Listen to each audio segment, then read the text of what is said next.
Hello, Connections. Glad you're here. We're talking this week about pressure points. To lead the conversation, let's pick up where we left off last week with the guiding passage from James 1:12. God blesses those who patiently endure testing and temptation. Afterwards, they will receive the crown of life that God has promised to those who love him. This clearly indicates, along with many other passages of Scripture, that we are going to be put to the test, that we are going to be squeezed. And that's where the topic of pressure points truly comes into the fore. And that's why we're discussing it. When we talk about pressure points, we're going to go a little bit more detail here in a moment, but I want you to envision being squeezed. Now, sometimes, perhaps not as common, is all in one area, where the attack comes and is focused on just one aspect of our life. But oftentimes, if you picture being squeezed and as many as 10 different areas of pressure being exerted upon us, that's when we really are in the grips. As we spoke of in our last meeting, it was that when we are squeezed, we either fight and respond in our flesh in that way, or we flee, we run from the situation, which is fairly common. But that's not the response that God is asking. God is asking us to surrender. God is asking us to trust him. And that's where our faith has grown. The more times that we respond with our faith in God when squeezed, the more growth we will experience and the stronger our faith becomes. So let's talk a little bit more about these pressure points and some common pressure points that we all experience. First and foremost, fear and anxiety. Next, frustration and bitterness, pain and sorrow, and lastly, temptation and sin. Now, our enemy is very clever, and he can combine and mix and match all of these. And these certainly is not an exhaustive list of all the different ways that we can feel this pressure. But they are the most common, and they are the ones that the devil seems to really score some points when he uses them against us. And each one of these are ones that we often find ourselves responding to in the flesh. And as we mentioned, when we respond in the flesh, what we're truly trying to accomplish is control. We have felt that we have lost control in some facet of our life, and we must regain it. And the way that we would regain it is we'll exert all of our strength. We will fight, or we will gain control by getting ourselves out of this situation and running for the hills. Either way, it's this idea that somehow we can respond to these pressure points on our own strength and accomplish being free. And that freedom is something that the devil waves before us on a pretty regular basis. You feel captured, you feel constrained, you feel squeezed. Escape. There's freedom. That isn't what God is calling us to. God is calling us to surrender. And surrender means, I trust you, Lord. So the next time you feel squeezed, what should you do? You should turn to God. And it's the simplest yet most complicated thing because, quite frankly, we aren't wired that way. To pause in the middle of being squeezed and not respond by fleeing or fighting, that takes an act of God. But when we do, we can ask these questions to help center us and actually explore where the enemy is squeezing us so that we can gain insight and know what God is truly asking of us. And that could simply be, why, Lord? Why do you have me in this situation? Why now, when everything seemed to be falling into place? Why is a perfectly valid question for you to go to the Lord in your prayer time and ask. I'm not comfortable, Lord. The enemy is coming against me, Lord. I thought that I managed this temptation and now it's back. I'm frustrated, Lord, and bitterness is hardening my heart. Then the next question is, what needs my attention? We have a very keen sense of everything wrong in everyone else's life. We can list at least 5 flaws in everyone that we encounter. And if they could just address these 5 things in their life, then they would find a deeper relationship with God. But turn the camera on ourselves, and we are lost. But you know who can answer that question? God. You know how he prompts us to ask the question? He allows us to be squeezed, to feel pressure in areas that he needs to address. What needs my attention, Lord? Where am I falling short? How can I become the man or the woman that you purposed me to be? So that leads to, what lesson are you teaching? I desire to be out of the grips of this pressure and this strain that's in my life. What must I do? What lesson must I learn? What lesson must I apply to the way that I am currently navigating this world that will free me from the grips of the enemy and set me back into a place of peace and understanding?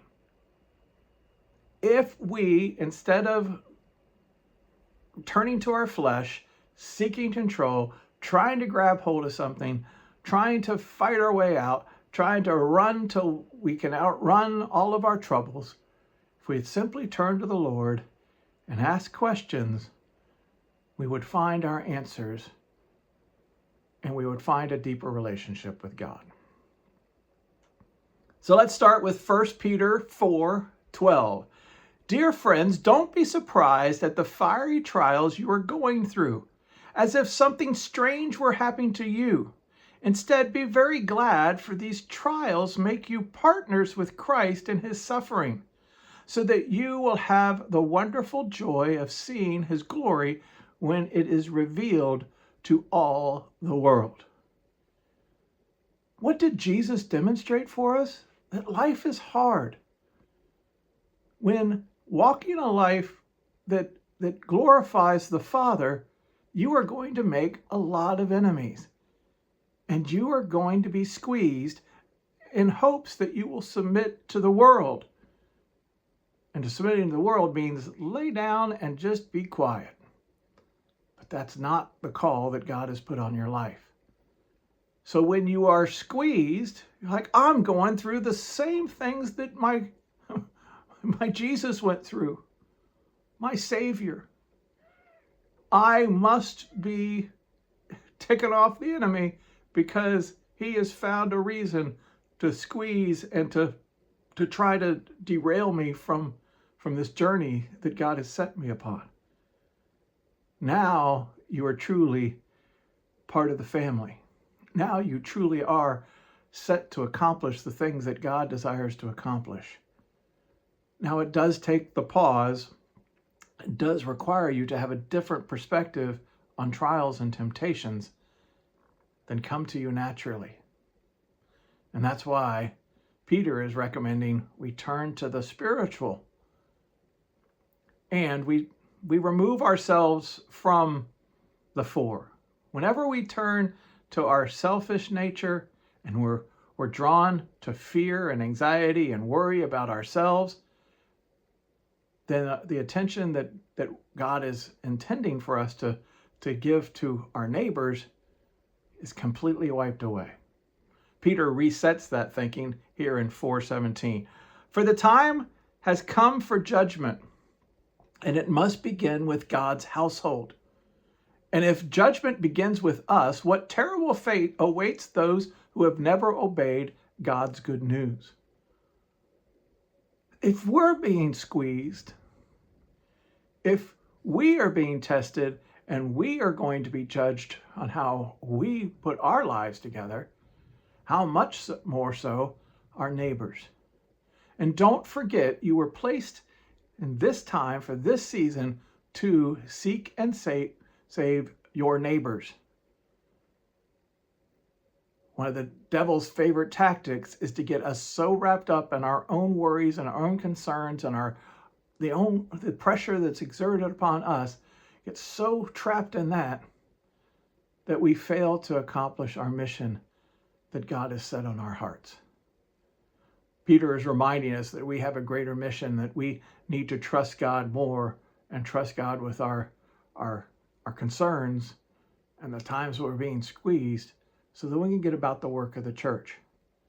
An example of that is, of course, back to 2 Corinthians here in 11, where Paul is explaining his struggles and what he hopes to see from the early church and how much he has invested in seeing them come to a place where they can lay down their worries and concerns and trust God more.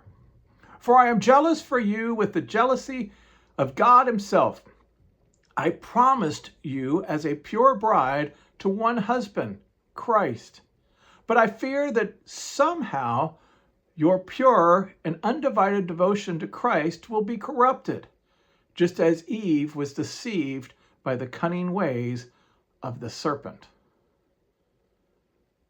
Paul answered the call, devoted himself to sharing the good news, looks behind him just a little ways back from a church that he planted in Corinth, only to see that the devil is trying to disrupt and turn them away.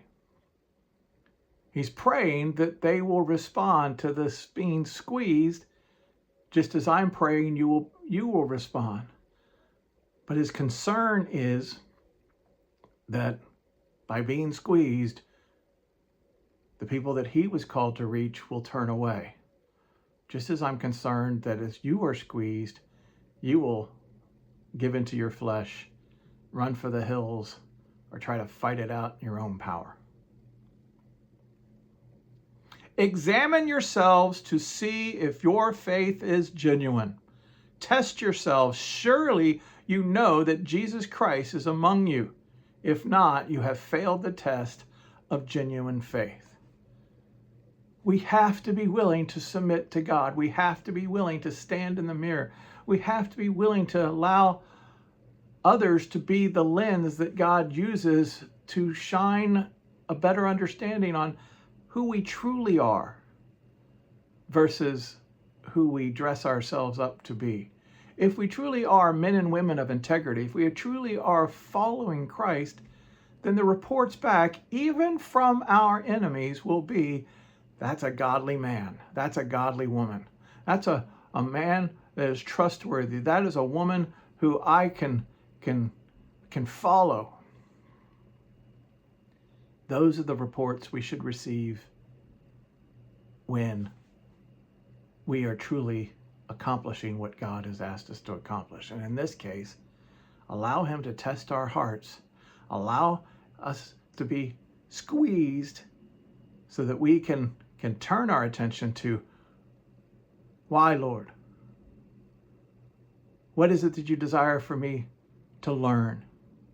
What's the lesson? What am I to address here? All of those questions need to come in your prayer time, or you truly are not responding to God as he intends you to respond. You are still wrestling for control, trying to have a relationship with God but refusing to surrender. It doesn't work. I'm certain that you can testify that it doesn't work. Now, let's do better. All right, we'll visit this pressure point idea one last time. I'll try to get this devotional out before the end of the week. Of course, I thank you for your grace and your mercy that you recognize this devotional is a little later in the week than I expected. But trust me, we'll get together and close out this idea of pressure points and what God is speaking through not only me, but through other words that you're receiving this week. Please know that I love you and miss you and looking very forward to being back with you very soon. Until then, please be good.